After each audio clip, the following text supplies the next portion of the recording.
जय हिंद दोस्तों, स्वागत है आपका हमारे चैनल लक्ष्य स्टडी पर। दोस्तों आज के इस वीडियो में हम लोग सीखने वाले हैं कि पूर्णांक संख्याएं क्या होती हैं। तो इसके पहले वाले क्लास में हम लोगों ने सीखा था प्राकृत संख्याएं क्या होती है, भाज्य संख्याएं क्या होती है, पूर्ण संख्याएं क्या होती है। तो अगर आप उस वीडियो को देख लेते हैं तो ये वीडियो आपको और भी अच्छे से समझ में आएगा। उस वीडियो का लिंक मैं आई बटन में दे दूंगा, वहाँ से आप देख सकते हैं। तो चलिए वीडियो को शुरू करते हैं। दोस्तों पूर्णांक संख्याएं जिसको इंग्लिश में हम लोग बोलते हैं इंटीजर्स, तो इंटीजर्स आखिर क्या होते हैं। तो दोस्तों इंटीजर्स यानी पूर्णांक संख्या, उसका परिभाषा जो होता है वो मैं आपको शॉर्ट में याद कराने की कोशिश करता हूँ।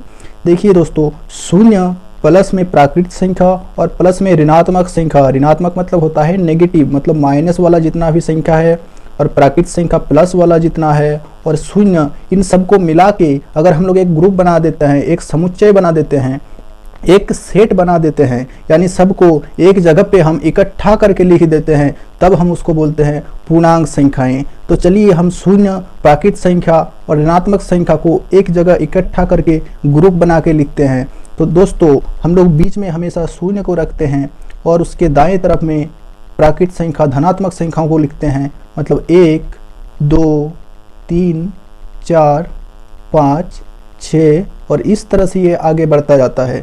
और उसी तरह बिल्कुल बाएं तरफ, शून्य के बाएं तरफ हम लोग ऋणात्मक संख्याएं यानी नेगेटिव नंबर्स को हम लोग लिखते हैं। तो चलिए लिख देते हैं -1, -2, -3, -4 और इस तरह से ये भी आगे बढ़ता जाता है।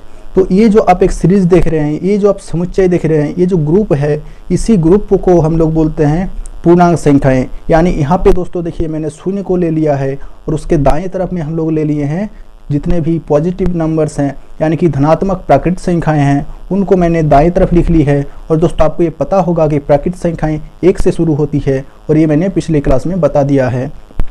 और दोस्तों बाईं तरफ हमने लिख लिया है उन नेगेटिव नंबर्स को यानी ऋणात्मक संख्या को। तो शून्य प्राकृत संख्या यानी धनात्मक प्राकृतिक संख्या और प्लस में ऋणात्मक संख्या, सबको अगर हम लोग समुच्चय बना के एक जगह पे लिख देते हैं, एक ग्रुप में लिख देते हैं, तो ये जो आप ग्रुप देख रहे हैं, इसी ग्रुप को हम लोग इंटीजर्स बोलते हैं, यानी कि पूर्णांक संख्याएं कहते हैं। अब दोस्तों जब भी पूर्णांक संख्याएं हम समझ लेते हैं तो दोस्तों वहीं से कहानी शुरू होती है हमारा संख्या रेखा की। तो चलिए अब हम संख्या रेखा बना के देखते हैं। तो हम अब बनाएंगे संख्या रेखा। तो दोस्तों संख्या रेखा जो होती है वो संख्या का ही तो रेखा है, मतलब रेखा मतलब होता है लाइन और संख्या मतलब होता है नंबर। तो अब हम नंबर लाइन जो है वो निकालना सीखेंगे। तो दोस्तों जब भी पूर्णांक संख्याएं हम समझ लेते हैं, सीख लेते हैं, तब भी दौर शुरू होता है संख्या रेखा की। तो चलिए एक हम लोग सबसे पहले रेखा खींच लेते हैं। रेखा आपको पता होगा दोस्तों, रेखा मतलब होता है लाइन। तो दोस्तों शून्य इस रेखा के बिल्कुल बीचों बीच होगा और जो धनात्मक संख्याएं जिस रूप में यहाँ लिखी है हम लोग उसी रूप में यहाँ पे लिख देंगे। और दोस्तों ध्यान रखेंगे संख्या रेखा में दो संख्याओं के बीच की जो ये दूरी है ये लगभग समान होनी चाहिए, मतलब लगभग नहीं, हमेशा समान ही होना चाहिए।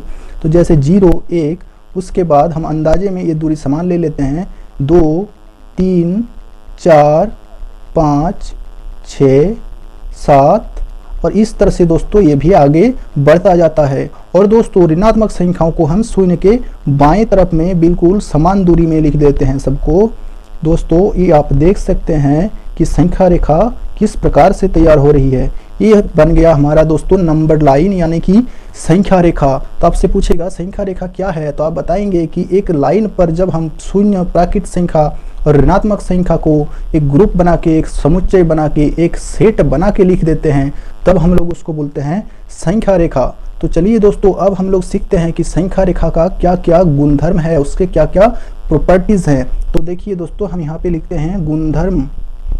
गुणधर्म मतलब इसके गुण, इसके प्रॉपर्टीज, इसके कैरेक्टरिस्टिक्स। तो संख्या रेखा के क्या क्या गुणधर्म हो सकते हैं। दोस्तों आप सबसे पहले शून्य पर फोकस कीजिएगा। आप देख सकते हैं शून्य बिल्कुल बीचों बीच है। इसका मतलब क्या है दोस्तों, शून्य ना तो धनात्मक है और ना ही ऋणात्मक है। यानी पहला जो प्रॉपर्टीज हमारे पास है वो शून्य। शून्य क्या है, ना तो धनात्मक है ये, ना तो पॉजिटिव और ना ही नेगेटिव। ये धनात्मक भी नहीं है और ऋणात्मक भी नहीं है, शून्य उदासीन है। और दोस्तों और एक चीज़ आप गौर से देखें तो आपको पता चल रहा होगा कि संख्या रेखा में हम जब दाईं तरफ बढ़ते हैं, दाईं तरफ यानी हम इधर बढ़ते हैं, तो संख्याएं बढ़ती जाती है। देखिए यहाँ पे 1 है, 2 है, 3 है, 4 है और इस तरह से ये बढ़ता जा रहा है, लगातार बढ़ रहा है।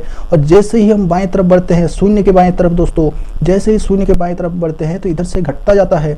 अगर इधर से भी हम बाएं तरफ देखें दोस्तों तो 7 है, 6 है, 5 है, 4 है, 3 है, 2 है, 1 है, 0 है, लगातार घटता जा रहा है बाएं तरफ। और हम इधर से दाएं तरफ देखें तो संख्याएं लगातार बढ़ती जा रही है। तो दूसरा प्रॉपर्टीज हमारा क्या हो गया कि जब हम दाएं तरफ चलते हैं, दाएं तरफ क्या होता है दोस्तों, दाएं तरफ संख्याएं बढ़ती है, संख्याएं बढ़ती है।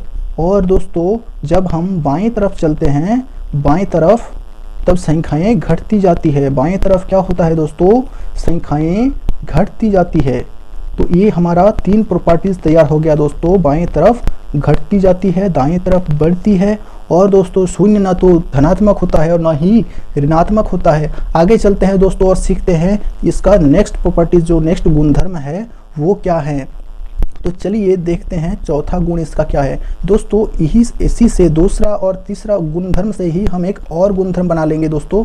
आप देख पा रहे होंगे अगर संख्याएं दाईं तरफ बढ़ती जाती है, इसका मतलब क्या हुआ, इसका मतलब ये हुआ कि जो दाईं तरफ वाला संख्या होता है वो हमेशा बाईं तरफ वाली संख्या से बड़ी होती है, और जो बाईं तरफ वाला संख्या होता है वो हमेशा दाईं तरफ वाली संख्या से छोटी होती है। इसका मतलब चौथा प्रॉपर्टीज हमारा ये आएगा कि जितने भी नेगेटिव नंबर्स है दोस्तों, जितने भी ऋणात्मक संख्याएं हैं, वो जितने ऋणात्मक संख्या है वो क्या होता है, ऋणात्मक संख्या 0 से छोटी होती है, 0 से यानी 0 से छोटी होती है। जितने भी ऋणात्मक संख्याएं हैं दोस्तों वो 0 से छोटी होती है, क्योंकि आप देख पा रहे होंगे 0 के बाएं तरफ सारे के सारे ऋणात्मक संख्याएं हमने लिखी हैं। इसका मतलब क्या हुआ, बाएं तरफ तो संख्याएं घटती है। अगर बाएं तरफ संख्याएं घटती है दोस्तों तो 0 जो हमने यहाँ पे लिखा है, 0 के बाएं तरफ ही तो सारी की सारी ऋणात्मक संख्याएं हैं। इसका मतलब 0 से क्या हो गया, सब जितने भी ऋणात्मक संख्याएं हो गई वो 0 से यानी 0 से छोटी हो गई। उसी तरह से जितने भी धनात्मक संख्याएं हैं दोस्तों वो 0 से बड़ी हो गई, क्योंकि 0 के